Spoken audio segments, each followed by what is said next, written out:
Hey, what's up, guys? We got UFC Fight Night London this week. Movsar Evloev versus Lerone Murphy. I'm breaking down every single fight, starting off the night with Melissa Mullins versus Luana Carolina.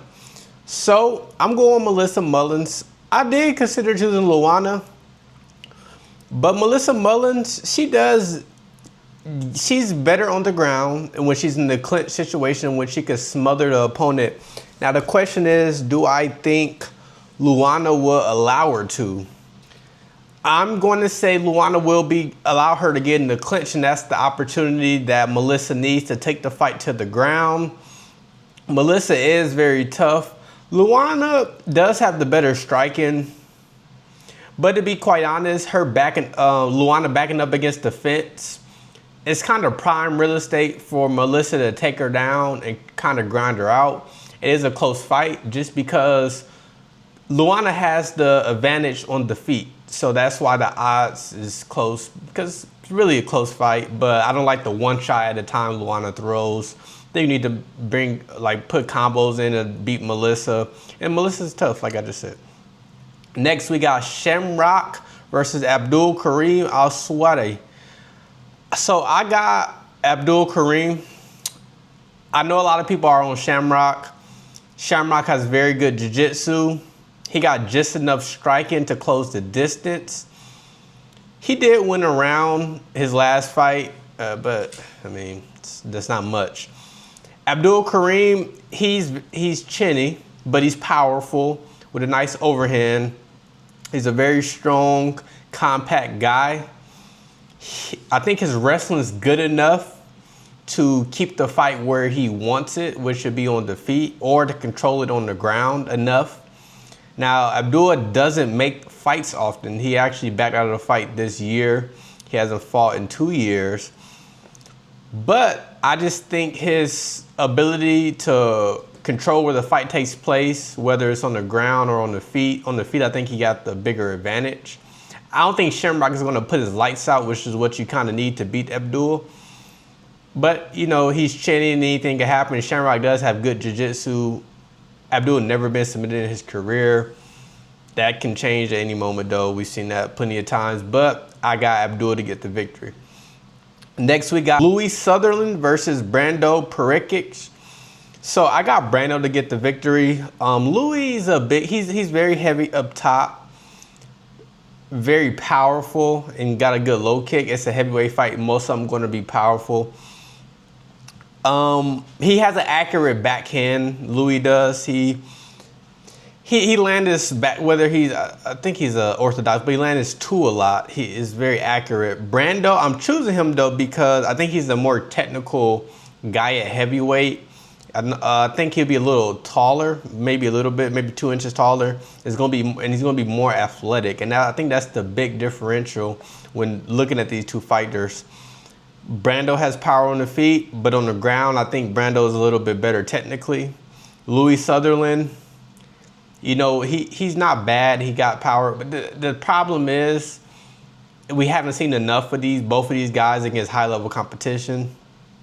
And that really doesn't mean much because debuts going to fight debuts, but these aren't two debuts. But anyways, it's not much to go off of on these guys. I'm gonna be honest, because they didn't get both of them didn't get tested regionally.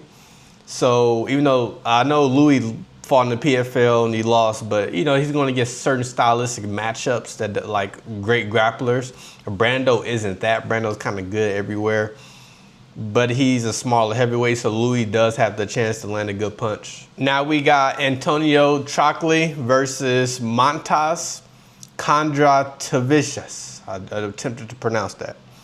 I got Mantas to get the victory. He's a big favorite. He had a really good fight on Dana White Contender Series. He's a very technical kickboxer, very accurate with his shots. He's a debutant, so that's something to always watch out for. But Antonio, he's going to be taller with reach. And Antonio got good front kicks. I think Antonio is going to have advantage fence grappling if it gets there. I just don't like Antonio bad defense. He kind of stands straight up sometimes and lean back, which I really don't want to see if you're going against a good kickboxer, to be quite honest with you. But I'm going to go Mantas in that one. I'm not going to waste everybody's time talking about it. Next, we got Mario Pinto versus Felipe Franco. Obviously, Pinto. I'm going Pinto. This is just a bad signing. I don't know why they signed Felipe Franco. Can anybody tell me why? I really don't understand it. He's a Freddie Vidal victim. But to be fair, we didn't see a lot from Felipe Franco before the fight, and I kind of said that during the Dana White Contender Series breakdown.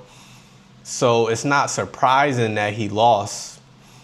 It's more surprising that the UFC thought to bring him back. Pinto's good everywhere, good on the ground. Showed that against Denise the last fight. He showed that he got good power, showed that he's patient. So I don't see how he loses to Felipe Franco. Next, we got Nathaniel Wood versus Losene Keita. I got Keita to get the victory. He's a debutant. It's going to be a tough fight. Let's talk about Nathaniel Wood first. He got good chop and low kicks, and I think he bases his offense off of that. One thing he has to watch out for, Wood, he got to watch out for the counters off the low kicks, because when you throw those low kicks, they chop and they're very nice. However, you can get countered, and he has gotten countered, not to the point where he got hurt, but that's something to watch out for, especially against a guy like Keita. Nathaniel Wood does have some power. He's not knocking guys out back and forth, but he does got power. Nathaniel Wood likes to keep it at distance, which I kind of don't like, because you're going against Keita. Keita has super intense pressure, so Keita probably will get into that boxing range where you can land a calf kick, but it's dangerous, because if you get countered with a fast guy like Keita, then it can be a long night for you. Keita does have power. I think technically Keita is a little better, but Nathaniel Wood is more of a dog. Nathaniel Wood does kind of be on the bottom sometimes, but I think in this fight, actually, he can kind of implement some of his grappling, but I think Keita got a good enough takedown defense to deal with it. I just think it's come down to a calf kick setup, and the offense come after the calf kick versus somebody in boxing range who's faster and a little bit more powerful. And that's why I'm going with Keita to get the victory. Close fight, though. Again, he's a debutant. We don't know what to expect. Now we got Mason Jones versus Axel Sola. I'm going Axel Sola to get the victory. Another very close fight. Mason Jones, he's a very good kicker, very good spinning attacks. He's very tough. I just think in a lot of these fights, his wrestling saves him, which is okay. But I don't know what he's going to do when he go against an opponent where he can't wrestle. Like, is he going to just keep it on the feet and get hit the whole time? He did have a brawl with Oki, which is okay.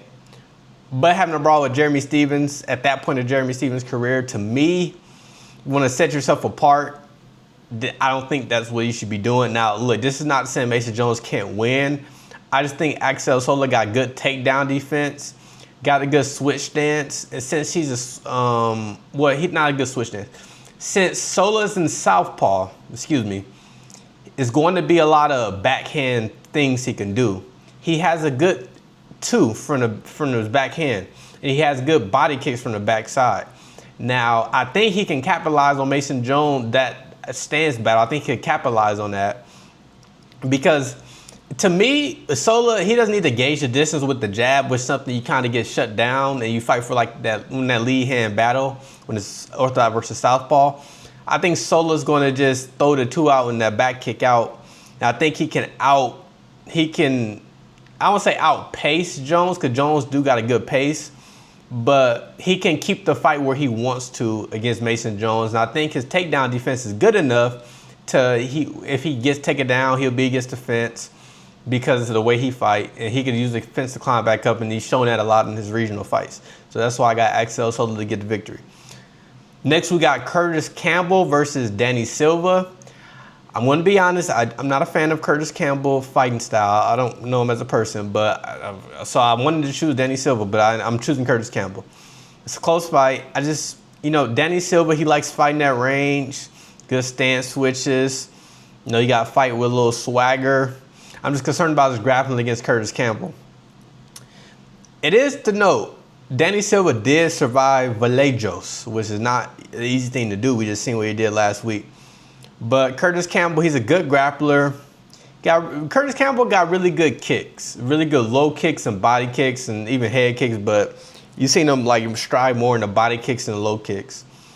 It's a tricky fight though, because Curtis Campbell is a debut going against Danny Silva, who's a little bit more experienced, been in there 3 times.